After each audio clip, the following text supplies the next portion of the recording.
Aujourd'hui, on a la remise officielle du label qui prouve la qualité du travail au sein de notre école de football.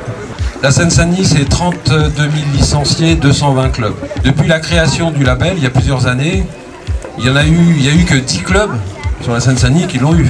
Que 10. Alors on ne l'a pas donné parce que c'est du nid, on l'a donné parce qu'il remplissait un cahier des charges très précis et assez difficile à atteindre. Donc au nom de la fédération, monsieur le maire, je voulais vous remettre ce label qualité école de football FFF. On essaie de faire passer les messages par ces ateliers, donc il y a certaines thématiques. On a la fondation PSG qui nous met un atelier sur les gestes de premier secours. Fondation du football. Bonjour, Laurie Nadeau. Un jeu interactif sur la prévention du tabac. Voilà, là c'est un atelier sélectif. Ils doivent prendre un déchet et doivent le placer dans la bonne poubelle. D'accord. C'est un atelier internet, pareil. Il y a le concours de dessin. Il y a le logo du nid, ils doivent l'améliorer comme ils peuvent. Et il y a 2 jeux sur internet. Il y a le jeu contre la violence, le slogan contre la violence, et un quiz sur le site du nid. Moi je fais l'atelier boxe, j'essaye de faire découvrir ce sport aux enfants et aux parents bien sûr. À la base c'était une fête pour l'école de foot, et voilà, tous les jeunes de Duny pouvaient participer.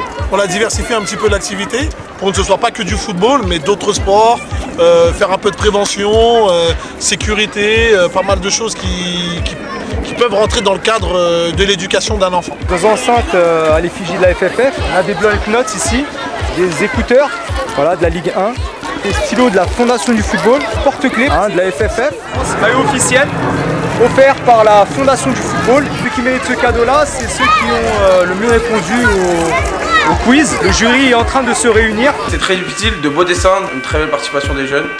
Et le résultat dans 2 minutes, en tout cas quelqu'un qui a compris ce qu'on attendait de la journée. Voilà, on a retenu un dessin qui est en relation avec le thème aujourd'hui, sur le fair play, sur non à la violence. Là ils ont mis en rapport avec notre fanion, donc c'est parfait.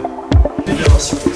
Vraiment, le tirage au sort et tout. Il y avait 102 dessins en fait refaits par les enfants. On a retenu 2 dont on va donner le résultat actuel. Pour le quiz, on a 6 personnes qui ont 11 sur 11. Donc la première personne c'est Amine Bilasson. Merci. Le deuxième c'est Younes. Il a eu 11 sur 11 aussi. On a eu beaucoup de partenaires qui se sont présentés. Et en plus aujourd'hui on a reçu le label. Pour nous c'est une récompense, c'est la cerise sur le gâteau par rapport à tout le travail qu'on a effectué au sein de ce club. Merci à tout le monde, merci à tous les partenaires. Puis Inch'Allah l'année prochaine avec une fête encore plus grande. Écoute, c'était extraordinaire, les enfants ils étaient pleins d'enthousiasme et puis voilà, on s'est régalé. C'est impeccable là, c'est une bonne journée pour les enfants. Tous ils ont bien amusé. Je suis un ancien, 30 ans au club j'ai fait, j'en suis fier. Moi ça me rappelle des bons souvenirs de voir toute cette jeunesse et tous ces bénévoles qui sont encore là.